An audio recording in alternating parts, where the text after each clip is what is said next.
Welcome to the Box Score Sports Podcast.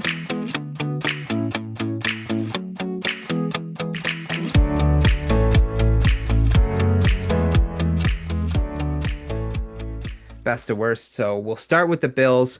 And just for everybody who don't know, behind the scenes, we decided that the person whose favorite team isn't the team we're talking about will start out. So for instance, the Bills are your favorite team, Avery. I'm gonna Yep. start out what when we go through these questions, and you'll do the same with the Dolphins. So let's start with the Bills. So last year the Bills started 13 and 4, or ended the season 13 and 4, I should say. Offensively, they ranked 10th. They were ninth in both passing and rushing defense, and offense, I should say, and their defense with 11th in scoring defense. So they were 11th, and that's all I care about is scoring defense. So my favorite move, I like that they re-signed Milano and Gregory Rousseau. Those were two, and I like the flyer they took on Joey Bosa.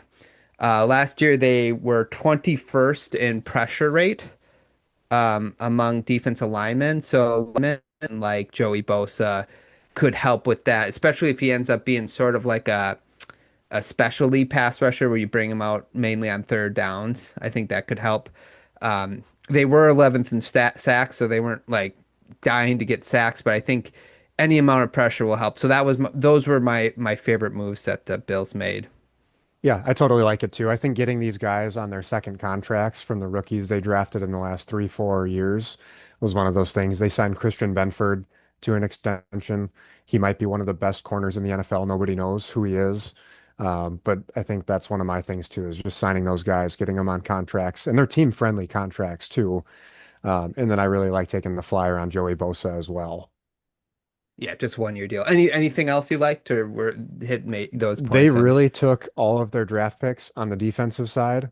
I think that's important because Josh Allen is arguably the best quarterback in the NFL. You can argue it one way or the other. Well, he's top Uh, five regardless. Top Like, three. Let's just call it yeah, top it's top three. three. I would agree. I would agree. He I would might be agree with top that. two, but Yeah. he could be the best depending on who you talk to. He is going to carry that offense regardless of who is around him. So if you can shore up that defensive front seven and then make sure that your secondary is competent, I think that you can put the money in the defense and just throw all the money at Josh Allen and let him solve the problems on that side of the ball, which is what they're going towards. And I hope that it works out. But I like what you said, getting all these guys on their second contracts. Yeah, I think it's good because they know their players, right? And if they're successful, that's keep them on your team. That's right. Okay, let's talk about our least favorite moves. I would say like so I'm not a big fan outside. So they got Kincaid. I like their number one receiver there, Fakir, Shakir and Cooks. But outside of that, there's a lot of question marks. there Uh, is. Palmer, I'm not a big fan of Palmer. Coleman, he's fine.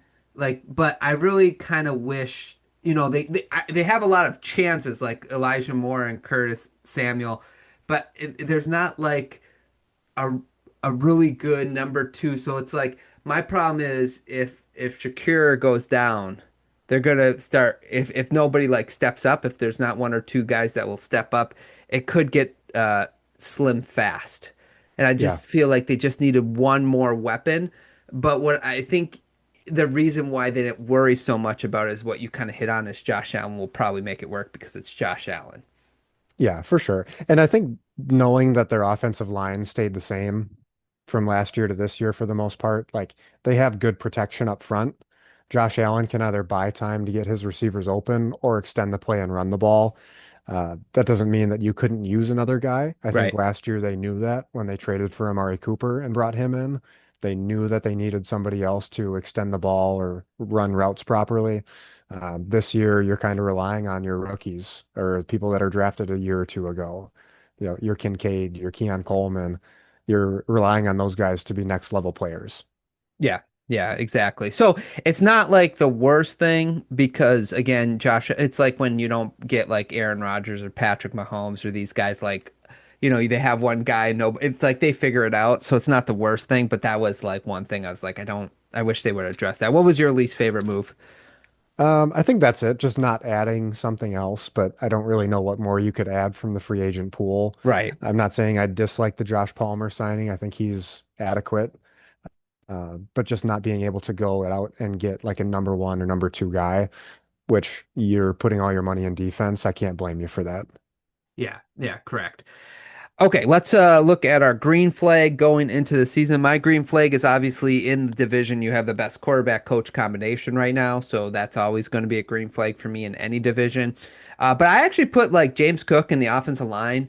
You were ninth in running. You brought up the key point of bringing that offensive line back. I think James Cook is actually pretty underrated. Like he doesn't get talked about enough. It's like being a really good running back. So I like a green light outside of the Josh Allen and coaching. Um, I really like what they're bringing back in their run offense and taking pressure off of Josh Allen.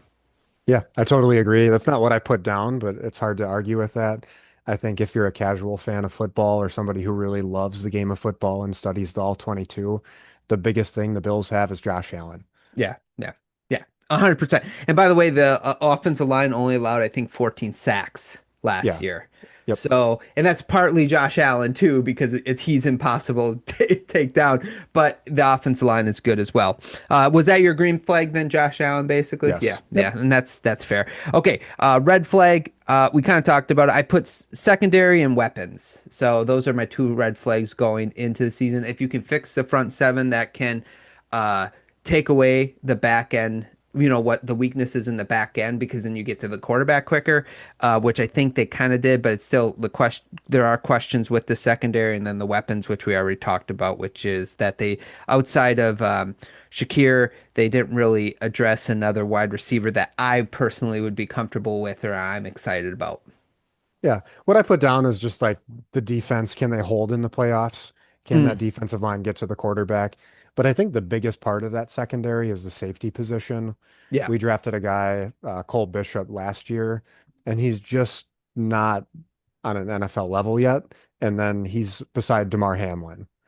Like both of those guys, I think, are rated under 70 overall in Madden, which isn't 100% a telltale sign, but they're Right. not good. Like they're Right. not good starting NFL safeties.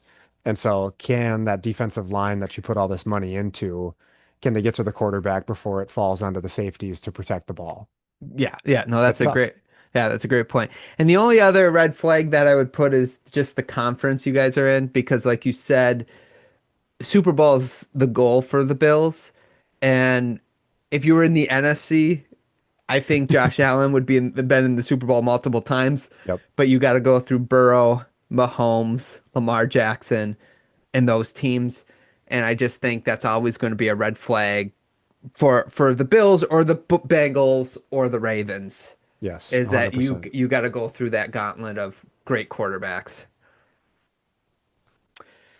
Okay, fantasy football go-tos. I have Josh Allen, obviously, is one, and James Cook was my other one. I think again James Cook pretty underrated. I'd like him on my fantasy team. Yeah, I think Josh Allen has been QB1 the last 2 out of 3 years. Mm, So he's going to be QB1 or QB2 again, presuming he doesn't get hurt. But I have James Cook as well as a yeah, go-to. yeah. Pass catcher, would you take Kincaid for like the tight end position, or would you take Shakir? I'd probably stay away from any pass catcher in this offense, Fair fantasy enough. football wise. If you'd want to take a flyer on Keon Coleman, expecting that he's going to get that sophomore year progression, you could. He'd be a late round flyer, but I would kind of stay away. Kincaid is injury prone. Dawson Knox is on the field half the time. Shakir is our slot guy, so he'll get a lot of catches, but I hope that he's awesome. I wouldn't trust him fantasy football wise, though. Okay, excellent. Love it. Okay, let's predict for the Bills. The over-under for the Bills is 11 and a half wins. I predicted them to win at least 12 games. I have them at 13 and 4. That's So I have exactly the, what I put them at, is 13-4. yeah, yeah. So over, man. Uh, quick prediction. How far do you think they get this year? You think they get Super Bowl, or do I you would love think? to see it. I think it all depends on what seed we get. I think if we get the first round bye and we get home field advantage through the playoffs, I think we'll make it to the Super Bowl and win. I think it's really difficult if you have to go into Kansas City for the AFC Championship game or even into Baltimore. It's just not a good thing when your best player has to play the biggest game of his life on the road. Yeah, I will say that you guys, your division, the Bills division's a little bit easier to navigate Yes. than the Chiefs. I did do the Chiefs prediction with Travis and our Chiefs fan, and I predicted them as well to go 13-4. So that might be interesting to see who gets home field if they both go 13-4. So we'll see what Well, happens. they will play once in the NFL season, so we'll get to see who wins the tiebreaker. There we go. That'll be fun. Okay, let's move on to the Miami Dolphins. Thanks so much for watching this clip of the Box Score Sports podcast. I hope you guys enjoyed. If you haven't yet, please subscribe to our channel. Follow us on Instagram and Twitter or X. And we'll talk to you guys real soon. See ya.